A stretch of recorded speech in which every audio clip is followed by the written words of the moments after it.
आपका mic off है sir.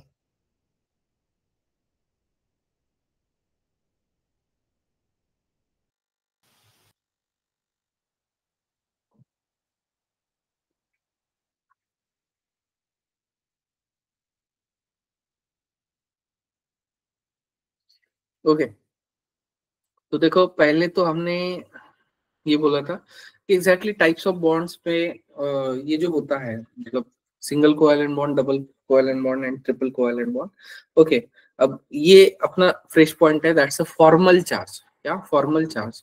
Okay, and total charge. अभी देखो फॉर्मल चार्ज मतलब क्या होता है, टोटल चार्ज मतलब क्या होता है। टोटल चार्ज मतलब क्या होता है, सम ऑफ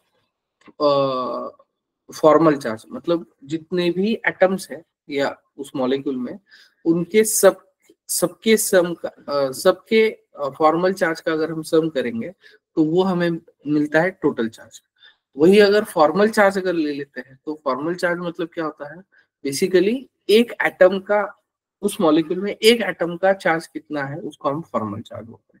और उसके लिए हम क्या करते हैं, एक फॉर्मूला है उसके लिए, वो निकालने के लिए formal charge is equal to क्या होता है, total number of valence electron in and free atom minus total number of non bonded electrons. Okay, non bonded मतलब जिन्होंने वहां पे बॉन्ड में कंट्रीब्यूट नहीं किया है वो, minus 1/2 total number of bond pair electrons. Okay, तो इससे हम वहां पे फाइंड आउट करते हैं। और फॉर्मल चार्ज अगर हम ले लेते हैं तो अब देखो जैसे कि ओजोन का ये स्ट्रक्चर है, ओजोन मॉलिक्यूल का ये स्ट्रक्चर है, हमने जो ड्रॉ किया है लास्ट टाइम। ओके, तो अब देखो इसके लिए जो वी का वैल्यू है, क्या वी का वैल्यू ये सब कुछ सेम है। ओके, उसके बाद नंबर ऑफ लोन पेयर, अगर देखो फर्स्ट कार्बन है, फर्स्ट ऑक्सीजन है, सॉरी। ओके, तो एक और दो लोन पेयर है, दो लोन पेयर मतलब 4 इलेक्ट्रॉन। Okay, minus 1/2, 1/2 and 4। अब देखो इन दो ऑक्सीजन में, ओके, यहाँ पे टोटल डबल बॉन्ड्स है, मतलब टोटल डबल बॉन्ड है, इसका मतलब 4 इलेक्ट्रॉन्स हो गए। तो फर्स्ट ऑक्सीजन के ऊपर 0 फॉर्मल चार्ज। तो इस सेकंड के ऊपर अगर हम लेते हैं तो अगेन 6, -2, -2 मतलब ये लोन पेयर है। ओके, -1/2 6, 1/2 6 मतलब इधर दो कोवैलेंट बॉन्ड है, इधर एक कोवैलेंट बॉन्ड है, मतलब टोटल 3 कोवैलेंट बॉन्ड है। और 3 कोवैलेंट बॉन्ड के लिए हमें कितने इलेक्ट्रॉन्स लगते हैं, 6 इलेक्ट्रॉन्स लगते हैं। और अगर इसका कैलकुलेशन करेंगे तो यू गेट अ +1। ओके, वही अगर थर्ड ऑक्सीजन के ऊपर अगर ले लेते हैं तो 6 - 6 1/2 2। ओके, जैसे कि देखो ये थर्ड वाला ऑक्सीजन है, 1 2 3 4 5 6। Okay, connected with the one single bond. Okay, मतलब 6 - 6 -1/2 into 2, that's become a -1। Okay, मतलब +1 या -1 यहाँ पे होगा। अब देखो ये हो गए तीनों के फॉर्मल चार्ज, लेकिन जब हम टोटल चार्ज जब निकालते हैं, टोटल चार्ज निकालते टाइम हम क्या करेंगे, इन तीनों फॉर्मल चार्ज का सम करेंगे। ओके, -1 ये कैंसिल हो जाएगा, मतलब 0 हो जाएगा। मतलब formal charge on the ozone जो है वो क्या होगा, वहां पे 0 होगा। तो इसके लिए आपको सबसे इंपॉर्टेंट जो है वो वहां पे उसका लेविस डॉट स्ट्रक्चर बनाना आना चाहिए। अगर लेविस डॉट स्ट्रक्चर बन गया, ओके, तो ऑटोमेटिकली आप वहां पे क्या कर सकते हो, फॉर्मल चार्ज या टोटल चार्ज जो है वहां पे फाइंड आउट कर सकते हो। ओके, तो this is about exactly ozone. Okay, यही कार्बोनेट के लिए भी बताया है, देखो CO3-2। ओके, मतलब -1 दो ऑक्सीजन के ऊपर होता है। ओके, अगेन ये कुछ एग्जांपल से देखो। ओके, उसके बाद में सेकंड जो टाइप ऑफ बॉन्ड है वो है आयोनिक बॉन्ड। अभी देखो आयोनिक बॉन्ड या कोवैलेंट बॉन्ड में हमने एक चीज देखी है, तो कोवैलेंट बॉन्ड में क्या होता है, वहां पे शेयरिंग ऑफ इलेक्ट्रॉन होता है, और शेयरिंग ऑफ इलेक्ट्रॉन होके वहां पे क्या करता है, कोवैलेंट बॉन्ड बनाता है। एंड बेसिकली शेयरिंग किस में होता है, नॉन मेटल्स में होता है। किसमें होता है, नॉन मेटल्स में, मतलब जो नॉन मेटल्स है उसमें वहां पे इलेक्ट्रॉन जो है वो एक दूसरे के साथ शेयर होंगे, और शेयर होके वहां पे single covalent bond, double covalent bond या ट्रिपल कोवैलेंट बॉन्ड वहां पे बनाएगा। और अगर वो बनाता है तो हम उसको क्या बोलते हैं, that's we can call it as a covalent bond.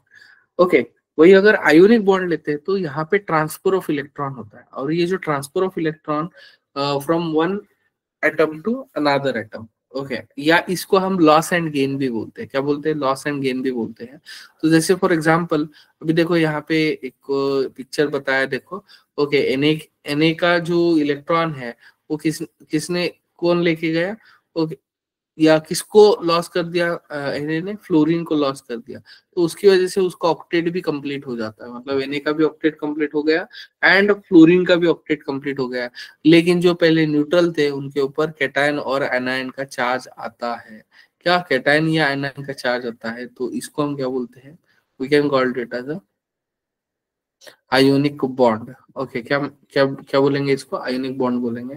Okay, again same example है, देखो जैसे कि Na के पास एक वैलेंस इलेक्ट्रॉन है, ओके, या Na अगर हम लेते हैं तो दैट्स द, इसका जो इलेक्ट्रॉनिक डिस्ट्रीब्यूशन है 2,8,7 है, और 2,8,7 है, और ये 2,8,1 और क्लोरीन का 2,8,7 है, तो ये इधर से इधर चला जाएगा, तो दोनों का भी क्या हो जाएगा, 2,8,8 हो जाएगा। ओके, क्या 2,8,8 हो जाएगा, तो सॉरी Na का 2,8 हो जाएगा एंड Cl का यहाँ पे 2,8,8 हो जाएगा। मतलब ये बताना चाह रहा था कि दोनों के हिस्से में 8 इलेक्ट्रॉन्स वहां पे आ जाएंगे, क्या 8 इलेक्ट्रॉन्स आ जाएंगे और वो दोनों स्टेबल हो जाएंगे। ओके, एंड उसी को हम क्या बोलते हैं, ऑक्टेट फॉर्मेशन बोलते हैं। अब देखो जब भी हम और ये जो आयोनिक बॉन्ड है बेसिकली किस में बनता है, मेटल्स एंड नॉन मेटल्स में बनता है। तो जब भी मेटल है, ओके, मेटल को जब भी हमें लॉस करवाना है, ओके, तो उसके लिए हमें लगता है आयोनाइजेशन एंथैल्पी। अब ये आयोनाइजेशन एंथैल्पी क्या होता है, तो हमने आयोनाइजेशन एंथैल्पी देखा है, क्या होता है ionization enthalpy, the energy required to remove the valence electron of an isolated gaseous atom. जो आइसोलेटेड गैसियस एटम होता है उसका अगर हमें इलेक्ट्रॉन रिमूव करना है, ओके, और वो भी कौन सा वाला, वैलेंस इलेक्ट्रॉन वाला। वैलेंस इलेक्ट्रॉन मतलब जो सबसे बाहर के ऑर्बिट में है या सबसे आउटर मोस्ट ऑर्बिटल में है, उसका इलेक्ट्रॉन रिमूव करने के लिए जितना एनर्जी हम वहां पे इस्तेमाल करते हैं उसको हम क्या बोलते हैं, आयोनाइजेशन एंथैल्पी बोलते हैं। ओके, और ये जो आयोनाइजेशन एंथैल्पी है we can provide from the outside. Okay, मतलब ये बाहर से हम प्रोवाइड कर रहे हैं, मतलब इन शॉर्ट उसको हम दे रहे हैं। और जब भी हमें देने की इच्छा, मतलब अगर हम कुछ चीजें दूसरे को ऑफर करते हैं या दूसरे को अगर कुछ देना चाहते हैं, तो बहुत ज्यादा देना चाहते हैं क्या, नहीं, ओके, वो मिनिमम में देना चाहते हैं। तो यहाँ पे जो आयोनाइजेशन एंथैल्पी है, ये आयोनाइजेशन एंथैल्पी क्या होना चाहिए, यहाँ पे लो होना चाहिए। क्या होना चाहिए, लो होना चाहिए। उसके बाद इलेक्ट्रॉन गेन एंथैल्पी अगर लेते हैं, इलेक्ट्रॉन गेन एंथैल्पी क्या होता है, तो वहां पे जब इलेक्ट्रॉन हम वैलेंस ऑर्बिट में ऐड करते हैं, तो ऐड करते time it will show the repulsion with the already present electron या वैलेंस इलेक्ट्रॉन। उसकी वजह से, उस रिपल्शन की वजह से एनर्जी रिलीज होता है। अब देखो एनर्जी रिलीज हो रहा है मतलब वो एनर्जी अपने अपने तरफ आने वाला है, और अपने तरफ आने वाला है तो हमारा एक्सपेक्टेशन क्या रहेगा कि जितना ज्यादा एनर्जी मिल सकता है ले लो। ओके, क्या जितना ज्यादा एनर्जी मिल सकता है उतना ले लो, और अगर मिल सकता है अगर वो ले लेते हैं, तो यहाँ पे जो इसका है वो हमारे एक्सपेक्टेशन के हिसाब से इलेक्ट्रॉन गेन एंथैल्पी जो है वो वहां पे क्या होना चाहिए, हाई होना चाहिए। अगर हाई है तो वो वहां पे क्या करेगा, शो करेगा, अदरवाइज मतलब इसको हम कंडीशंस बोल सकते हैं to form the ionic bond. Okay, क्या to form the ionic bond, तो जैसे कि हमें पता है कि जो फर्स्ट एंड सेकंड ग्रुप है जिनका आयोनाइजेशन एंथैल्पीज लो है, एंड जो नॉन मेटल्स है 16 एंड 17 वाले, जिनका हाईएस्ट इलेक्ट्रॉन गेन एंथैल्पीज वहां पे ज्यादा है, या they have highest electron gain enthalpies, और इसकी वजह से फर्स्ट एंड सेकंड ग्रुप के एलिमेंट्स एंड 16 एंड 17 ग्रुप के एलिमेंट्स, इनके बीच में अच्छा खासा आयोनिक बॉन्ड वहां पे मिलता है या बनता है। ओके, जैसे हमें पता है कि इलेक्ट्रॉन या आयोनाइजेशन एंथैल्पी जो होता है वो एंडोथर्मिक होता है, लेकिन इलेक्ट्रॉन गेन एंथैल्पी जो है वो एंडोथर्मिक भी हो सकता है और एक्सोथर्मिक भी हो सकता है, दोनों में से कुछ भी हो सकता है। ओके, जैसे कि हमने बोला था कि भाई फर्स्ट इलेक्ट्रॉन गेन एंथैल्पी हमेशा एक्सोथर्मिक होगा, उसके बाद जितने भी लोगे वो सबके सब एंडोथर्मिक ही होंगे। ओके, तो ये दो नेसेसरी कंडीशन है। उसके बाद में नेक्स्ट जो है, next is the lattice enthalpy है। देखो अब देखो, सबसे पहले लैटिस क्या होता है, लैटिस क्या होता है, तो lattice is a particular 3 dimensional arrangement of ions. Okay, ये क्या होती है, 3 dimensional regular arrangement of ions होती है, किस कौन से आयंस की, दैट्स Na और Na प्लस और Cl माइनस की वहां पे एक रेगुलर अरेंजमेंट होती है। उस रेगुलर अरेंजमेंट को हम क्या बोलते हैं, लैटिस बोलते हैं। क्या बोलते हैं, उस रेगुलर अरेंजमेंट को हम क्या बोलते हैं, लैटिस बोलते हैं। और ये जो लैटिस है, क्या ये जो लैटिस है, ये यहाँ पे क्या करता है, वहां पे बनता है। ओके, और अगर ऐसा है तो देखो, सबसे पहले अगर सपोज हमने ये ले लिया, क्या ले लिया, देखो Na जो है, it is will take in the gaseous state. Okay, क्या Na प्लस गैसियस स्टेट मिलेंगे, again Cl minus again gaseous state मिलेंगे। तो जो मॉलिक्यूल मिलेगा हमें क्या मिलेगा, that's NaCl which is in the again gaseous state. लेकिन गैसियस स्टेट वाला जो कंपाउंड है हम ज्यादा इस्तेमाल कर सकते हैं क्या, या डायरेक्टली इस्तेमाल कर सकते हैं क्या, नहीं कर सकते। तो अगर नहीं कर सकते तो यहाँ पे क्या करेंगे, NaCl सॉलिड ले लेंगे, मतलब गैस का कन्वर्जन सॉलिड में करेंगे। लेकिन जब गैस का कन्वर्जन सॉलिड में करते हैं तो जो एनर्जी रिलीज होता है उसको हम लैटिस एंथैल्पी या लैटिस एनर्जी बोलते हैं। क्या बोलते हैं, लैटिस एंथैल्पी या लैटिस एनर्जी बोलते हैं।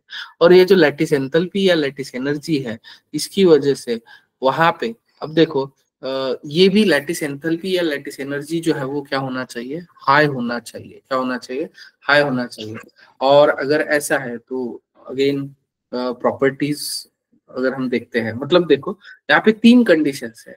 इसका आयनाइजेशन एंथैल्पी हाई होना चाहिए, electron gain, sorry, ionisation enthalpy low होना चाहिए, इलेक्ट्रॉन गेन एंथैल्पी हाई होना चाहिए, और लैटिस एंथैल्पी भी हाई होना चाहिए। ओके, मतलब 2 हाई होनी चाहिए, 1 लो होना चाहिए। और अगर ऐसा है तो हम उसको क्या बोलते हैं, इट विल फॉर्म अ अच्छा अच्छा वाला या आयनिक बॉन्ड वहां पे बनाते हैं। इसके बाद में प्रॉपर्टीज ऑफ आयनिक कंपाउंड अगर लेते हैं तो exist in the solid state. Okay, and crystal structures होते हैं। क्रिस्टल स्ट्रक्चर्स मतलब वहां पे लैटिस के फॉर्म में वो अरेंज होते हैं, या ions arrange in the regular pattern. मतलब जो आयंस का अरेंजमेंट होता है वो क्या होता है, रेगुलर पैटर्न में होता है। जैसे फॉर एग्जांपल अगर हम क्लास में बैठे हैं, क्या क्लास में बैठे हैं, तो क्लास में हम कहीं पे भी रैंडमली बैठ सकते हैं। लेकिन वही अगर हमें एग्जाम देना है, क्या करना है, एग्जाम देना है, तो एग्जाम देते टाइम वी हैव एक स्पेसिफिक अरेंजमेंट। वहाँ पे एक स्पेसिफिक अरेंजमेंट वहाँ पे होता है, एंड हमें उसी को फॉलो करना पड़ता है। क्या करना पड़ता है, उसी को फॉलो करना पड़ता है। इसके अलावा यहाँ पे इसका जो boiling point and melting point है, ये भी यहाँ पे क्या है, ज्यादा है। इसके अलावा आयन से बना है तो पोलर नेचर होगा, तो इसी वजह से it is dissolve in the polar solvent and insoluble in the non polar solvent. इसके अलावा गुड कंडक्टर ऑफ इलेक्ट्रिसिटी है, मतलब इलेक्ट्रिसिटी जो है वो वहां पे इजीली पास कर सकता है। क्यों, क्योंकि वहां पे नंबर ऑफ आयंस वहां पे प्रोड्यूस होंगे। नंबर ऑफ आयंस प्रोड्यूस होते हैं तो वहां पे उनका जो क्या बोलते हैं, रिएक्शन जो है, या वो जो है वो वहां पे फास्ट हो जाता है। ओके, इसके अलावा it does not exhibit isomers. Okay, isomerism यहाँ पे वो शो नहीं करते हैं। ओके, उसके बाद में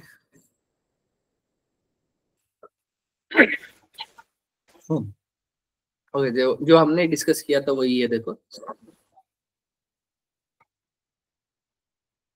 प्रॉपर्टीज ऑफ आयनिक कंपाउंड। तो लैटिस एनर्जी जो होती है, जब हम उसको गैस से सॉलिड फॉर्म में कन्वर्ट करते हैं तो उसी को हम लैटिस एनर्जी बोलते हैं। ओके, और ये जो लैटिस एनर्जी है, ये basically force of attraction is equal to directly proportional to the charge and inversely proportional to the square of the radius between, या distance between two oppositely charged, या जो भी चार्जेस है उनके बीच का होता है। ओके, तो ये कुछ वैल्यूज है, देखो रेफरेंस के लिए दिए हैं। मतलब देखो यहाँ पे निगेटिव जो है वो हमें एक्सोथर्मिक इंडिकेट करता है, एंड पॉजिटिव वहाँ पे एंडोथर्मिक इंडिकेट करता है। अगर इन दोनों का सम करेंगे, अब ये दोनों नेगेटिव है तो ऑब्वियसली सम ही होगा। मतलब अप्रोक्सीमेटली 800 और 350, मतलब 1150 मान लो। ओके, 1150 किलो जूल पर मोल इतना एनर्जी यहाँ से रिलीज हो रहा है। लेकिन वहां पे लगने वाला या हमें जो प्रोवाइड करना है वो कितना कितना प्रोवाइड करना है, दैट्स 501 किलो जूल पर मोल, उतना प्रोवाइड करना है।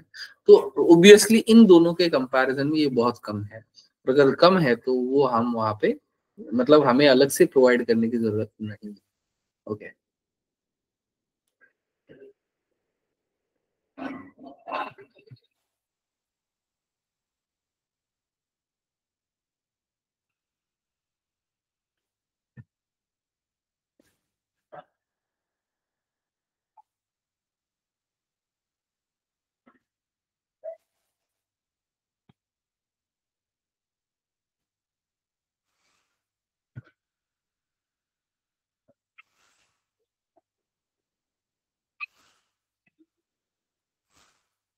उसके बाद में नेक्स्ट जो है दैट्स द बॉन्ड पैरामीटर्स है। और ये जो बॉन्ड पैरामीटर्स हैं, इसमें सबसे पहला जो होता है दैट्स अ बॉन्ड लेंथ, दूसरा bond angle, bond enthalpy, bond order, Raytheon structures, polarity of bonds होता है। तो सबसे पहले बॉन्ड लेंथ अगर हम ले लेते हैं तो it is a equilibrium distance between to nuclear, या इसको हम इंटर न्यूक्लियर डिस्टेंस भी बोलते हैं। मतलब दो एटम के बीच का जो इंटर न्यूक्लियर डिस्टेंस होता है, मतलब सपोज ये इसका सेंटर है और ये इसका सेंटर है, तो इन दोनों का जो डिस्टेंस है इसी को हम क्या बोलते हैं, बॉन्ड लेंथ बोलते हैं। और ये जो बॉन्ड लेंथ है इसका जब हम आधा करते हैं, क्या करते हैं, आधा करते हैं, तो we can call it as the radius of that respective atom, तो उसको हम एटॉमिक रेडिया भी बोलते हैं। ओके। तो यहाँ पे जैसे कि बॉन्ड लेंथ कुछ एग्जांपल्स यहाँ पे दिए, देखो COH, CH, NO, CO। Okay, ये कुछ एग्जांपल्स यहाँ पे दिए हैं। ओके, अगेन हम इसको साइज से भी डिसाइड कर सकते हैं, क्या साइज से भी डिसाइड कर सकते हैं। हमें अगेन ये वैल्यूज याद रखने की जरूरत नहीं है, क्योंकि हमें बस छोटा और बड़े बड़े बड़ा कौन है छोटा कौन है ये बस बताना पड़ता है, बाकी कुछ करने की जरूरत नहीं है। ओके। तो बस ये हमारा बॉन्ड लेंथ है। अब सवाल है उसके बाद बॉन्ड एंगल है। बॉन्ड एंगल मतलब जो एडजेसेंट बॉन्ड्स होते हैं, not a lone pair. Okay, जो एडजेसेंट बॉन्ड होते हैं उनके बीच का जो भी एंगल होता है उसको हम क्या बोलते हैं, बॉन्ड एंगल बोलते हैं। क्या बोलते हैं, बॉन्ड एंगल बोलते हैं। एंड ये जो बॉन्ड एंगल है always express in the degrees. Okay, and helps in determining the shape of molecule. Molecule का अगर शेप हमें ढूंढना है तो उसके लिए हम इसका इस्तेमाल करते हैं। ओके। उसके बाद में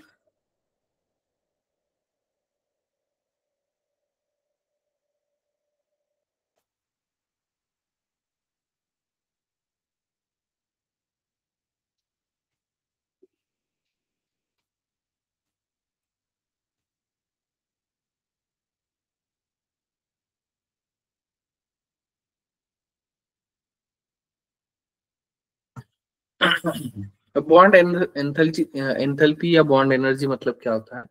अगर सपोज 1 मोल ऑफ बॉन्ड को अगर हमें ब्रेक करना है तो उसके लिए जितना एनर्जी हमें देना पड़ता है उसको हम उसको हम क्या बोलते हैं, बॉन्ड एंथैल्पीज बोलते हैं। क्या बोलते हैं, बॉन्ड एंथैल्पीज बोलते हैं। और ये किसके ऊपर डिपेंड होता है, बॉन्ड स्ट्रेंथ के ऊपर डिपेंड होता है। जितना बॉन्ड स्ट्रेंथ ज्यादा होगा उतना एनर्जी वहां पे ज्यादा लगेगा, और जितना बॉन्ड स्ट्रेंथ कम होगा, ओके, उतना वहां पे कम लगेगा। ओके, इसके अलावा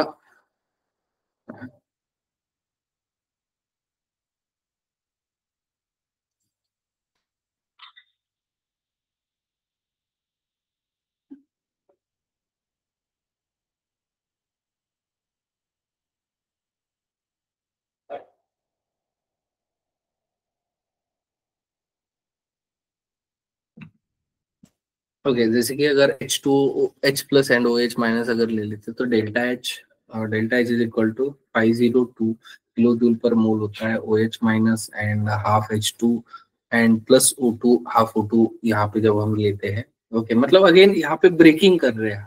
ओके, तो यहाँ पे इसका एवरेज जो है, अब देखो पहले स्टेप में 502 था, सेकेंड स्टेप में 427 था। ओके, तो उसका एवरेज जब हम लेते तो वो होता है 464.5 किलो जूल पर मोल। ओके, तो दैट्स द एवरेज। अब देखो बॉन्ड ऑर्डर जो होता है, bond order is basically number of bond presenting the two atoms, मतलब जो दो एटम्स है उनके उसके बीच के जो नंबर ऑफ बॉन्ड्स है, इसको हम क्या बोलते हैं, बॉन्ड ऑर्डर बोलते हैं। क्या बोलते हैं, बॉन्ड ऑर्डर बोलते हैं। ओके, जैसे कि अगर सिंगल कोवैलेंट बॉन्ड के लिए हम क्या लेते हैं, बॉन्ड ऑर्डर 1 लेते हैं, डबल कोवैलेंट बॉन्ड के लिए 2 लेते हैं, ट्रिपल कोवैलेंट बॉन्ड के लिए 3 ले लेते हैं। उसके बाद में जो आइसो इलेक्ट्रॉनिक होते हैं, क्या होते हैं, आइसो इलेक्ट्रॉनिक होते हैं। आइसो इलेक्ट्रॉनिक मतलब जिसमें नंबर ऑफ इलेक्ट्रॉन वहां पे सेम रहेंगे, या जिसमें नंबर ऑफ इलेक्ट्रॉन वहां पे सेम रहेंगे, उसमें जो बॉन्ड ऑर्डर होता है वो भी वहां पे सेम होता है। जैसे कि अगर F2 है, F2 मतलब एक फ्लोरीन का एटॉमिक नंबर, या एक फ्लोरीन के पास इलेक्ट्रॉन्स कितना है, 9, दो फ्लोरीन के 18 होंगे। ओके, तो O2 - 2 अगर हम ले लेते हैं तो O2 - 2 16 + 2 मतलब क्या हो जाएगा, 18 हो जाएगा। ओके, तो दोनों के नंबर ऑफ इलेक्ट्रॉन सेम है, तो उनका बॉन्ड ऑर्डर भी क्या रहेगा, सेम रहेगा। Then bond order is directly proportional to the bond enthalpies and inversely proportional to the bond length. Okay.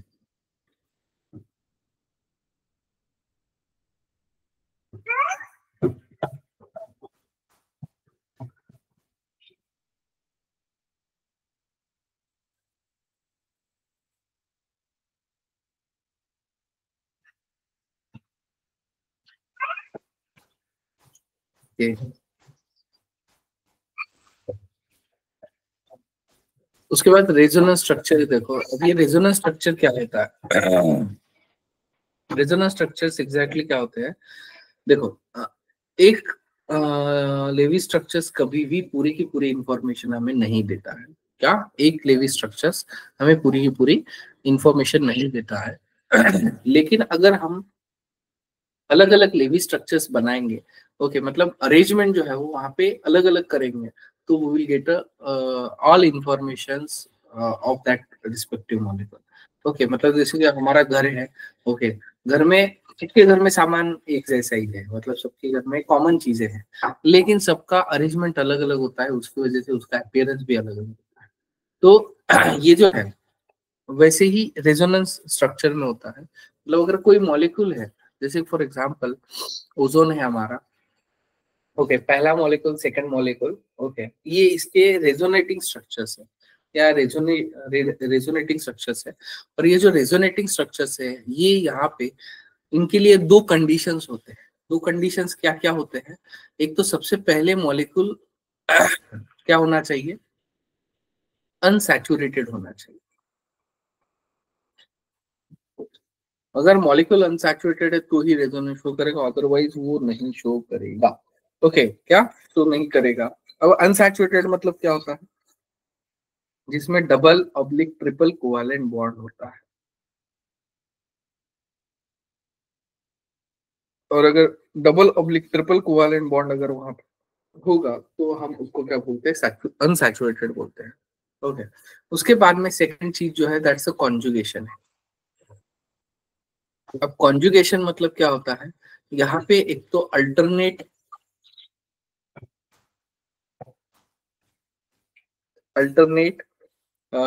Double oblique triple oblique charge oblique lone pair, okay अगर होंगे तो उसको हम कॉन्जुगेशन बोलते हैं। और कॉन्जुगेशन होगा तो ही वो वहां पे क्या करेगा, क्या शो करेगा वहां पे, जो ये है मतलब रेजोनेंस जो है वो वहां पे शो करेगा। और रेजोनेंस में क्या होता है, जैसे जो पाई बॉन्ड होता है, पाई बॉन्ड जो होता है उसके इलेक्ट्रॉन्स लूजली बाउंडेड होते हैं। और अगर लूजली बाउंडेड है, क्या है, लूजली बाउंडेड है, तो वो जो इलेक्ट्रॉन्स है वो इजीली वहां से रीलोकेट कर सकते हैं, मतलब उनका पोजीशन हम चेंज कर सकते हैं। और वैसे लोन पेयर होते हैं, उनका पोजीशन हम इजीली चेंज कर सकते हैं। तो उसी को हम क्या बोलते हैं, रेजोनेंस बोलते हैं। मतलब यहाँ पे हम क्या करते हैं, देखो ये जो लोन पेयर है विच इज अ फ्री, ये जो लोन पेयर है, ये लोन पेयर क्या करेगा, ये ऑक्सीजन इस ऑक्सीजन को दे देगा। ये ऑक्सीजन क्या करेगा, खुद के पास रखेगा क्या, नहीं रखेगा। ये क्या करेगा, इस वाले ऑक्सीजन को दे देगा और उसके साथ का जो डबल बॉन्ड था वो ब्रेक कर देता। तो इसकी वजह से इस ऑक्सीजन ने इसको दे दिया, तो इसके बीच में डबल बॉन्ड आ गया, एंड इसने ले लिया इसके, इसलिए इसके पास तीन या तीन लोन पेयर या 6 इलेक्ट्रॉन्स हो गए। अब देखो यहाँ पे ये प्रोसेस कंटिन्यूअसली चलता ही है, मतलब अगेन इधर से ये इधर जाएगा, अगेन इधर से इधर जाएगा, मतलब ये जो प्रोसेस है ये कंटिन्यूअसली साइमल्टेनियसली चलता रहता है। तो ये कंबाइन करके एक स्ट्रक्चर बनाते हैं, उसको हम क्या बोलते हैं, we can call it as a resonance hybrid. Okay, this is a most stable structure in the resonance. मतलब ये जो तीन स्ट्रक्चर है और ये जो दो है ना, इनको हम कैनोनिकल या रेजोनेटिंग स्ट्रक्चर्स बोलते हैं। क्या बोलते हैं? कैनोनिकल या रेजोनेटिंग स्ट्रक्चर्स बोलते हैं। Okay, canonical structures. और ये जो है, ये क्या है हमारा? रेजोनेंस हाइब्रिड है।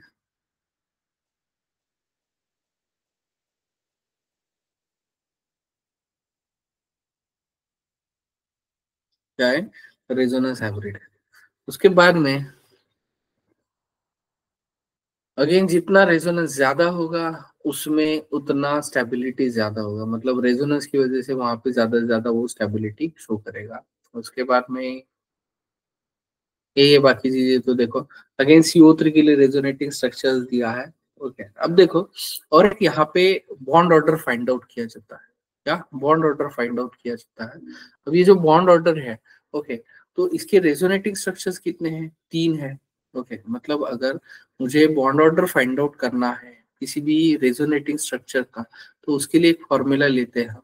ओके, तो फॉर्मूला क्या होता है? That's the total number of bonds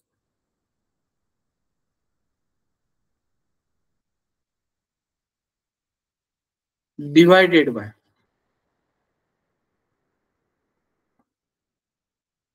total number of sigma bonds, या sorry, total number of resonating structure.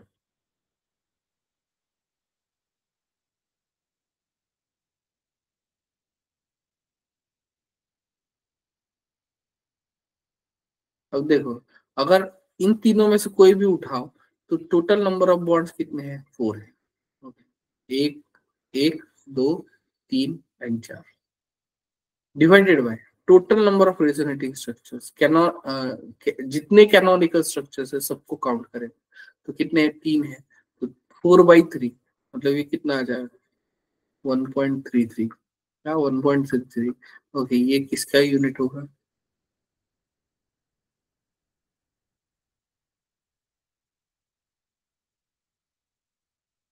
Clear? Okay, तो ये हमारा बॉन्ड ऑर्डर है। किसके केस में? अगर वहां पे रेजोनेंस शो करता है तो उसके केस में ये फॉर्मूला आपको याद रखना है, आगे जाके हम देखेंगे भी। ओके, लेकिन ये अगेन इंपॉर्टेंट फॉर्मूला है। ओके, तो टोटल नंबर ऑफ बॉन्ड्स, अब इसमें सिग्मा और पाई, मतलब सिंगल कोवैलेंट बॉन्ड और डबल कोवैलेंट बॉन्ड दोनों देंगे, और उसके रेजोनेटिंग स्ट्रक्चर्स हम वहां पे देखेंगे। ओके, उसके बारे में पोलैरिटी ऑफ बॉन्ड है देखो। अब जो कोवैलेंट बॉन्ड है, कोवैलेंट बॉन्ड में अगेन दो टाइप से देखो, एक है पोलर कोवैलेंट बॉन्ड है, दूसरा है non polar covalent bond. Okay, अब पोलर कोवैलेंट बॉन्ड या non polar covalent bond exactly किस चीज के ऊपर डिसाइड किए हैं? Okay, या किस चीज के ऊपर डिसाइड किए हैं? तो they are decided depending upon the electronegativity difference.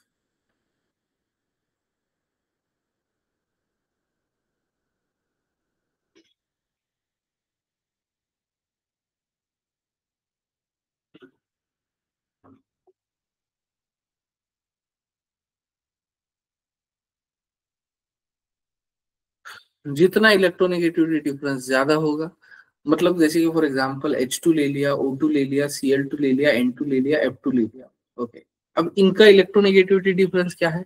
0 है। और अगर 0 है, क्यों 0? क्योंकि दोनों एटम सेम है, और दोनों एटम्स अगर सेम है तो दोनों की इलेक्ट्रोनेगेटिविटी का डिफरेंस 0 होगा। और अगर 0 है तो इनको हम डायरेक्टली क्या बोल देते हैं? नॉन पोलर बोल देते हैं।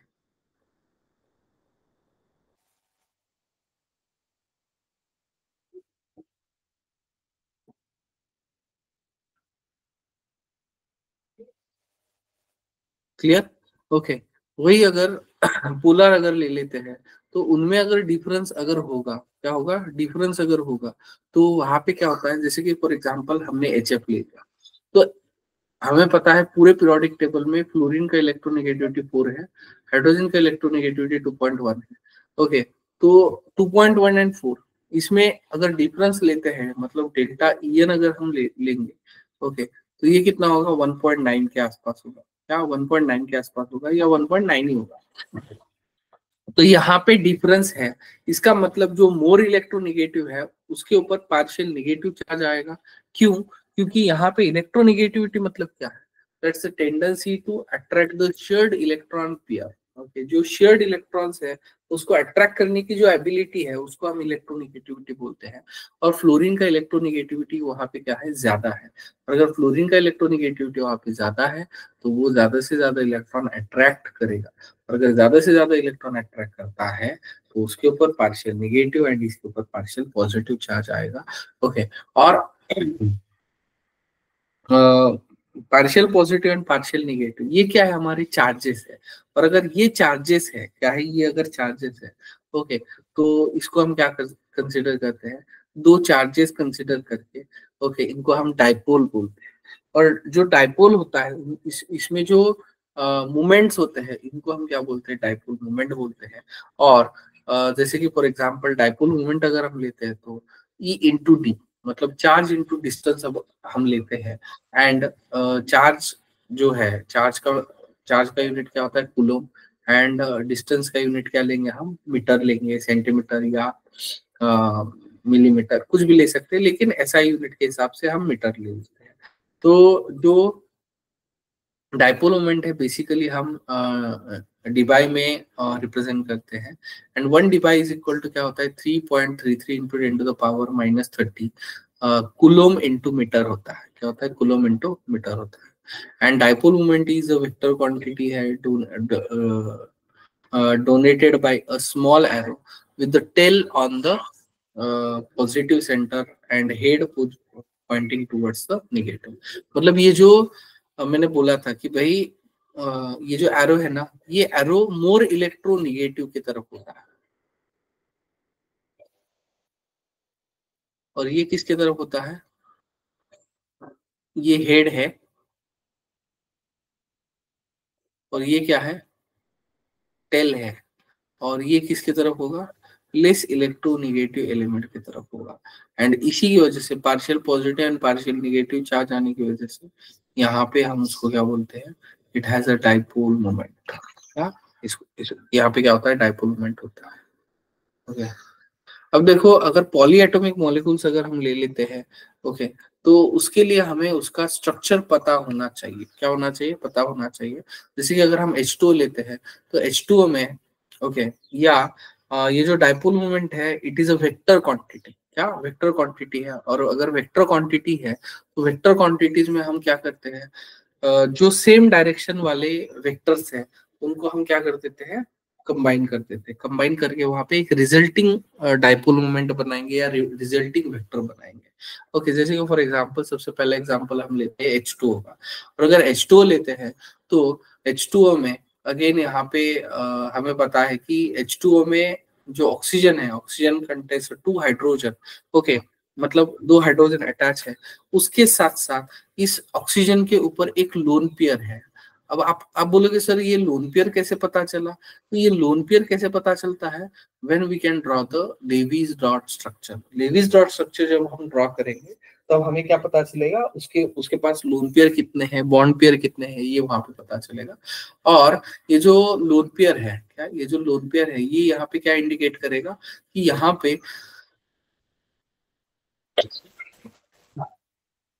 पे ये क्या इंडिकेट करता है कि जो इलेक्ट्रॉन डेंसिटी है वो ऑक्सीजन की तरफ जाएगी। क्यों? क्योंकि oxygen is a more electronegative than the hydrogen, इसलिए ऑक्सीजन के ऊपर पार्शियल नेगेटिव चार्ज आता है और हाइड्रोजन के ऊपर पार्शियल पॉजिटिव चार्ज आता है। लेकिन दोनों का डायरेक्शन एक ही है, इसलिए इन दोनों का रिजल्टिंग वेक्टर क्या बनता है, कुछ इस तरीके का होता है। और अगर ऐसा है तो ये वाला जो रीजन है ये पार्शियली निगेटिव वाला रीजन है, और ये वाला जो रीजन है वो कौन सा रीजन है? दैट्स अ पार्शियली पॉजिटिव वाला रीजन है। ओके, तो this is about exactly polyatomic dipole moment. मतलब इस तरीके से हम डाइपोल मोमेंट जो है वो वहां पे किसी भी मॉलिक्यूल का चेक करते हैं। ओके, मतलब डायटोमिक होगा तो डायरेक्टली बता सकते हैं। अभी इसमें जितने भी सिमेट्रिक मॉलिक्यूल्स होते हैं, क्या होते हैं? जितने भी सिमेट्रिक मॉलिक्यूल्स होते हैं, सिमेट्रिक मॉलिक्यूल्स का डाइपोल मोमेंट आपको क्या लेना है? सिमेट्रिक मतलब ऑल साइड से सेम जहां पे होंगे। ओके, सिमेट्रिक मॉलिक्यूल के लिए जो म्यू होता है वो वहां पे 0 होगा, और अगर म्यू 0 होगा तो मॉलिक्यूल क्या होगा? दैट्स अ नॉन पोलर होगा। क्या होगा? Non polar. जैसे कि अगर हमने BF3 ले लिया तो तीनों साइड से फ्लोरीन सेम है। अगर तीनों साइड से फ्लोरीन सेम है, अब देखो इन दोनों वेक्टर का ये एक रिजल्टिंग बन जाएगा और ये एक ही है, तो ये एक दूसरे के अपोजिट है तो 0 हो जाएगा। अगेन टोटल डाइपोल मोमेंट अगर हम ले लेते हैं तो टोटल डाइपोल मोमेंट क्या हो जाएगा? वहां पे अगेन 0 हो जाएगा, और अगर वो 0 होता है, क्या होता है? वो 0 होता है तो मॉलिक्यूल क्या हो जाएगा? अगेन नॉन पोलर होता है। वही CO2 मॉलिक्यूल ले लेते हैं तो अगेन ये 0 बन जाएगा। अब देखो ये NH3 एंड NF3 है। ओके, तो यहाँ पे जो NH3 एंड NF3 है, ओके, ये दोनों यहाँ पे डाइपोल मोमेंट यहाँ पे शो करते हैं। ओके, तो देखो इसका जो इलेक्ट्रॉन डेंसिटी है ये ऊपर है। ओके, क्यों? क्योंकि जो लोन पेयर है it is dominant than the hydrogen. क्या? Lone pair dominant than the hydrogen. लेकिन वही अगर ये वाला स्ट्रक्चर लेते हैं तो यहाँ पे जो लोन पेयर है ये थोड़ा कम डोमिनेंट होते हैं, एंड इस जो फ्लोरीन है, फ्लोरीन अगेन नाइट्रोजन से ज्यादा इलेक्ट्रोनेगेटिव है। ओके, और अगर ऐसा है तो ये क्या करेगा? इलेक्ट्रॉन नीचे खींचेगा, और अगर खुद की तरफ खींचता है, क्यों खुद की तरफ क्यों खींचेगा? क्योंकि नाइट्रोजन का जो फ्लोरीन का जो इलेक्ट्रोनेगेटिविटी है नाइट्रोजन से भी ज्यादा है, और अगर नाइट्रोजन से भी ज्यादा है तो वो ऑटोमेटिकली क्या करेगा? इलेक्ट्रॉन जो है वो वहां पे नीचे के डायरेक्शन में खींचेगा, और अगर नीचे के डायरेक्शन में खींचता है, क्या नीचे के डायरेक्शन में अगर खींचेगा, ओके, तो यहाँ पे क्या हो जाएगा?